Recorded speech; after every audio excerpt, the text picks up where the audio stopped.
గురుగారు నాకు ఇంకొక సందేహం ఏంటంటే, ప్రతిదానికి మనం భగవద్గీతను ప్రామాణికంగా చెప్తాం. అరే! ఏది భగవద్గీతలో లేనిది ఎక్కడ లేదు. ఎక్కడున్నా అది భగవద్గీతలో ఉంది అనే ఒక మాట కూడా చెప్తుంటారు. దాంట్లో నాకు బాగా నచ్చిన అంటే కర్మ సిద్ధాంతం ఏంటంటే, కర్మలు నువ్వు చెయ్యి. ఉమ్, ఫలితం నీకు సంబంధం లేదు. అది నాది. నేను నడిపిస్తున్నాను నిన్ను. నేనే చేపిస్తున్నాను నీకు. సో, కర్మలకు నువ్వు కర్మలు చేయడమే నీ పని తప్ప ఫలితాన్ని ఆశించకు. ఫలితాల మీద నీకసలు కంట్రోల్ లేదు. నీది కాదు. నీకు సంబంధం లేదనేది చాలా స్పష్టంగా ఉంటుంది భగవద్గీతలో. అలాంటప్పుడు నాకొచ్చే మోక్షాలు గానీ, నాకొచ్చే కర్మ ఫలితాలు గానీ, ప్రారబ్ధ కర్మలు గానీ, ఏ కర్మలైనా నేనెట్లా బాధ్యుడినవుతాను నేను చేసే కర్మలకి? నేనొక రేప్ చేశాను, లేదంటే మర్డర్ చేశాను.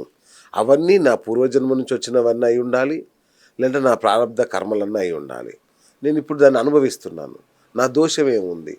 నా తప్పేంటి?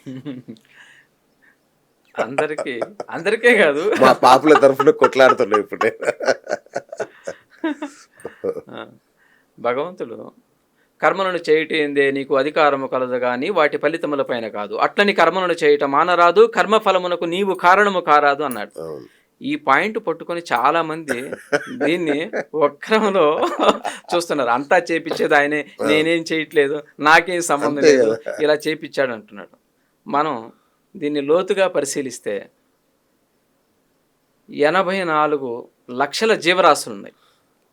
ఈ 84 లక్షల జీవరాశులు 83,99,999 జీవరాశులకి స్వరపేటిక లేదు, అవును.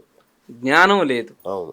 కేవలం ఒక్క మనిషి మాత్రమే ఈ శాస్త్రాన్ని అభ్యసిస్తున్నాడు, అవును. మాట మాట్లాడుతున్నాడు.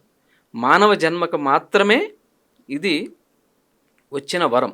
కాబట్టి మనకన్నీ తెలుసుగా, అవును. ధర్మం ఏది, అధర్మం ఏది, అన్ని విషయాలు తెలుసుగా. ధర్మం ఏది, అధర్మం ఏది, ఎటువంటి విషయాల యందు మనం ఉండాలి అని మీకు ఒక స్పృహ ఉందిగా. కాబట్టి మీకు కొంత జ్ఞానం ఉంది, ఏది మంచిది ఏది చెడు అని. కాబట్టి మనకి ఒక బుద్ధి ఉంది. ఈ బుద్ధి పనిచేస్తూ ఉంటుంది నిరంతరం. ఏది తప్పు ఏది ఒప్పు అని చెప్తూనే ఉంటాడు. విచక్షణ జ్ఞానం ఉంది. కానీ మిగతా జీవరాశులకు తెలుసా? తెలియదు. కాబట్టి మనకి ఈ విచక్షణ జ్ఞానం ఉంది.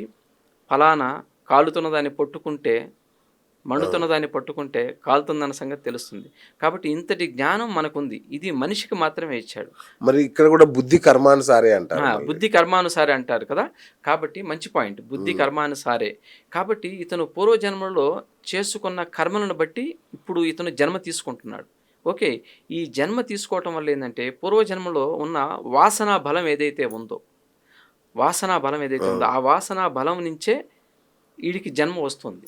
వీడి కోరికలు అవన్నీ కూడా వాటిని అనుసంధానం చేసుకొని వస్తుంది. అయితే నేను చేయట్లేదు కదా, అంతా నా కర్మే చేపిస్తుంది కదా అని అనుకోవటానికి మనం లేదు. ఎందుకు లేదంటే మనకు కొంత జ్ఞానం ఉంది, విచక్షణ జ్ఞానం ఉంది. ఏది చేస్తే తప్పు ఏది చేస్తే రైటు అనే అంశం మీద మనం అన్నిటిలోనూ అన్ని విషయాలు, మన పిల్లల విషయాల్లోనూ అన్నీ మనకు తెలుసు. కాబట్టి తెలిసి ఏ మనిషి కూడా తప్పు చేయకూడదు. ఇది ఒక జంతువులకు మాత్రమే వర్తిస్తుంది తప్ప మనకు కాదు. కాబట్టి మనకి ఇన్ని శాస్త్రాలు, ఇన్ని హోమాలు, ఇన్ని రెమెడీస్, ఇన్ని గుళ్ళు, ఇన్ని క్షేత్రాలు ఇచ్చాడు. ఎట్లాగే జ్ఞానాన్ని ఇచ్చాడు. కాబట్టి మనం తప్పు చేయకూడదు. నేను చేస్తున్నాను అని మీకు తెలిసి ఏ విషయం ఎందు కూడా తప్పుడు విషయాల మీద మనం వెళ్ళకూడదు. కాబట్టి ఏంటంటే ఈ ఈ యొక్క మాటను అడ్డం పెట్టుకొని చాలామంది చాలా రకాలుగా చేసేది నేను కాదు అనే విషయం మీద చాలా రకాలుగా చేస్తున్నారు. అది తప్పు.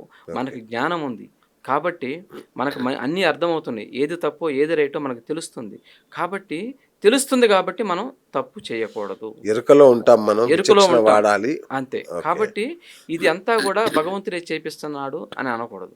కాబట్టి ఇప్పుడు మంచి కర్మలు ఏదైతే మీరు చేసుకుంటారో ఈ కర్మలను బట్టే మీరు నెక్స్ట్ జన్మ వస్తుంది. ఓకే, ఒకవేళ యాక్సిడెంటల్గా ఏదైనా జరిగింది అనుకోండి, దాన్ని మాత్రమే మనం కర్మలోకి పూర్తిగా స్వీకరించాలి.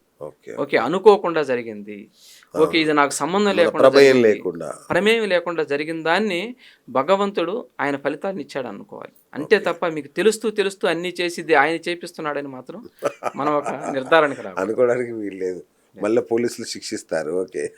అన్నీ ఉంటాయి. ఇక్కడ చేయాల్సిన లేకపోతే భగవంతుడు చేపిస్తే మళ్ళీ ఎందుకు శిక్షిస్తాడు ఇక్కడ మీకు? Correct, correct. ట్రీట్మెంట్ ఎందుకు ఉంటుంది? అవును. కేసులు ఎందుకు ఉంటున్నాయి? కోర్టులు ఎందుకు ఉంటున్నాయి? న్యాయస్థానాలు ఎందుకు ఉంటున్నాయి? అవును. కాబట్టి తెలిసి ఏ పని చేయొద్దు, ఓకే.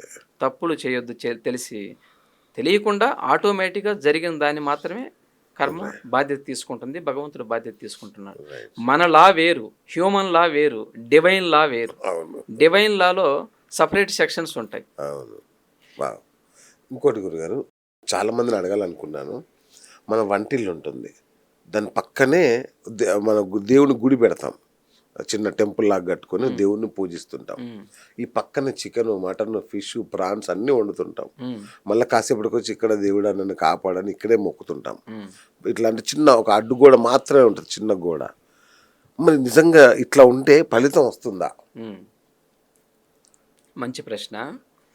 చాలామంది ఇప్పుడు అపార్ట్మెంట్ కల్చర్ అయిపోయింది, అవును, అవకాశం లేకుండా పోయింది. అవును, ఈ అవకాశం లేకుండా పోవటం చేత వంటగదిలోనే ఆ కొంత స్పేస్ని తీసి ఎగ్జాక్ట్లీ, అవును, మనం దేవుడి గదిగా తీసుకుంటున్నాం. కానీ ఇక్కడ మేజర్గా మనం చూస్తే ఒకటే పాయింట్ అండి, భగవంతుణ్ణి ఆరాధించాలంటే ఒక ప్రశాంతమైన వాతావరణం కలిగి ఉండాలి. ఓకే. అది వంటగది పక్కనే ఉంటే నాకు తెలిసి మనం ప్రశాంతంగా కొన్ని పనులు చేయలేం అంతే కదా. కదా. పూజలు చేయాలన్నా కూడా, ఏది చేయాలన్నా కూడా అక్కడ కొన్ని శబ్దాలు వస్తున్నాయి, సౌండ్లు వస్తున్నాయి, ప్రతి నిమిషం డిస్ట్రాక్ట్ అయిపోతాం ఆటోమేటిక్గా. కాబట్టి మీకు పూజ ఎందు నిష్ట కుదరదు. అవును. కానీ అలా ఉన్నప్పుడు కూడా మీరు ఎలా చేసుకోవచ్చు? ఓకే. దీనికి మనకి అవకాశం ఎక్కడుంది? తెల్లవారుజామున 5 గంటలకు లేయి, అచ్చా, ఓకే. లేదంటే కుదిరితే 4 గంటలకు లేయి. కాబట్టి ఈ సమయాల్లో నువ్వు పూజకు కేటాయించావు సమయాన్ని. ఓకే, మీ యజమాని, ఇంటి యజమాని ఎవరైతే ఉంటారో పూజకు కేటాయించారనుకోండి, ఎటువంటి ఇబ్బందులు లేకుండా మీకు ఆ పూజ నిర్విరామంగా చేసుకునేదానికి ఒక మంచి అవకాశం ఉంటుంది. అయితే అప్పుడు మీకు కాలం సహకరిస్తుంది, ఈ ప్రకృతి సహకరిస్తుంది. ఈ ప్రకృతి సహకరించడం ద్వారా మీరు చేసుకునే ఆ పూజకు ఫలితాలు వస్తాయి. కాబట్టి ఏ టైంలో పడితే ఆ టైంలో పూజలు చేయకండి. దానికి కొంత సమయం మనకి భగవంతుడు కేటాయించున్నాడు, మనకి శాస్త్రాలు చెప్పున్నాయి. కాబట్టి ఆ సమయాల్లో చేసుకోవటం చాలా ఉత్తమమైనది. పూర్తిగా సత్ఫలితాలు రావాలంటే మనకు ఆ సమయాన్ని తీసుకోవటం అనేది మంచి పాయింట్. ఓకే. అట్లాగే ఇంకోటి గురుగారు, చాలామంది అంటుంటారు, వాళ్ళు వండారా నేను తినను, వీళ్ళు వండారా నేను తినను, పలానా వాళ్ళు వండితేనే తింటాను, లేదంటే ఇట్లాంటి తేడాలు ఎందుకు గురుగారు? అంటే అంటే ముఖ్యంగా పూజలో ఉన్న సమయంలో కానీ వాటిల్లో కానీ ఇట్లా పలానా వాళ్ళు వండితేనే తినాలి అనే దానికి మనకు దానికి వచ్చే ఫలితానికి ఏమైనా సంబంధం ఉంటుందా? ఉంటుంది. ఓకే. ఎలా ఉంటుంది అంటే, మనము పూర్వం మనకి బ్రాహ్మణులు, మనకి శాస్త్రం తెలిసిన వాళ్ళు చెప్పేది ఏ విధంగా చెప్పారంటే, మడిగట్టుకొని వంట చేయమంటున్నారు. దేనికి మడిగట్టుకొని వంట చేయమంటున్నారు? కేవలం నీలో ఉన్న కామ, క్రోధ, మదమాచర్య, లోభ, అహంకారాలు, సత్వగుణము, రజోగుణము, తమోగుణం అనే గుణాలు ఎప్పుడు నిరంతరం నిన్ను ఎరుకలో లేకుండా మనస్సుని ఆయుధంగా చేసుకొని రకరకాలుగా ప్రవర్తిస్తూ ఉంటాయి. ఓకే. ఓకే. కాబట్టి వంట చేసేటప్పుడు నియమనిష్టలతో మనం చేయాలి. ఎందుకు చేయాలి ఆ నియమనిష్టలు అంటే, మీరు తిన్న ప్రతి ఆహారం కూడా అది ప్రసాదంగా మారాలి. ప్రసాదంగా మారినప్పుడు మాత్రమే నీకు మంచి యోగ్యత కలుగుతుంది. కాబట్టి ఏంటంటే, అనేక రకాల ఆలోచనలతోటి కొంతమంది వంట చేస్తుంటారు. మనం ఎందుకు ఇంట్లోనే చూస్తామండి, జనరల్గా ఇంట్లోనే చేస్తూ ఉంటారు. వాటి వల్ల ప్రయోజనం ఉండదు మనకి. కాబట్టి మీరు ఏ విధంగా అయితే అరుస్తూ ఒక వంటను మొదలుపెట్టారు, లేదో పిల్లవాడిని తిడుతూ ఒక వంటను మొదలుపెట్టారు, ఇట్లా అనేక రకాలుగా మన యొక్క మానసిక స్థితి అనేక రకాలుగా కంపించిపోతూ ఉంటుంది. అసలు మీరన్న సత్వతమో రజోగుణాలన్నీ వంట రూమ్ నుంచే వినబడుతుంటాయి. గిన్నెల శబ్దాలు, అరుపులు, కేకలు, ఫోన్లు అన్ని వంట రూమ్ లోనే. ఆ సమయానికి వీళ్ళ ఆలోచన తీరు ఏదైతే ఉంటుందో, ఓకే, వీళ్ళ యొక్క పరిస్థితులు ఏ విధంగా అయితే ఉంటాయో అవన్నీ కూడా ఆ వంటలోకి వెళ్ళిపోతుంటాయి ఆటోమేటిక్. అంతే కదా. ఇప్పుడు ఒకరు దీవిస్తే మంచిగా ఉండండి అని, ఆయుర ఆరోగ్యాలతో ఉండండి, ఒక దీవెని ఎందుకు ఫలిస్తుంది మనకి? మనిషిలో కొంత శక్తి ఉంది. కాబట్టి నువ్వు వంట చేసేటప్పుడు కూడా ఏదో నీకు తెలిసిన ఒక చిన్న మంత్రం, ఓం నమో నారాయణాయ, ఓం నమ శివాయ, ఇట్లా చేసుకుంటూ సాత్వికంగా నీ ఆలోచనలు కలిగి నువ్వు వంట చేస్తే అది ప్రసాదంగా ఉంటుంది. ఓకే. కాబట్టి ఆ వంట తిన్న వాళ్ళకి అనేక రకాలుగా ఆరోగ్యం కూడా బాగుంటుంది.